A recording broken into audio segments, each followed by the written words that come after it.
C'est à Saly Portudal, sur la petite côte sénégalaise, que les acteurs de la pêche de différents pays d'Afrique se sont retrouvés.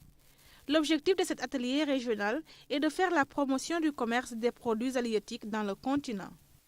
Force est de constater que la participation de l'Afrique dans le commerce mondial de poissons est assez limitée. Les échanges internationaux de poissons et de produits de la pêche du continent ne représentent qu'environ 4,9% de la valeur totale des échanges globaux. La mise en place de nouvelles stratégies de potentialité est préconisée.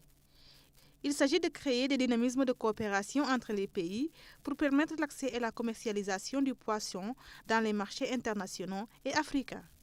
L'Afrique, avec sa population croissante, avec son dynamisme aussi au niveau économique, consomme de plus en plus de produits de la pêche qui sont connus pour être des produits à forte valeur protéinique, et c'est pratiquement l'une des meilleures ressources en apport protéinique pour les populations africaines. Le poisson peut être produit dans un pays donné, transformé dans un deuxième et consommé dans un troisième. D'où la pertinence du thème de l'atelier qui vous réunit aujourd'hui, à savoir les stratégies de développement des échanges de produits halieutiques en Afrique dans un contexte de libéralisation.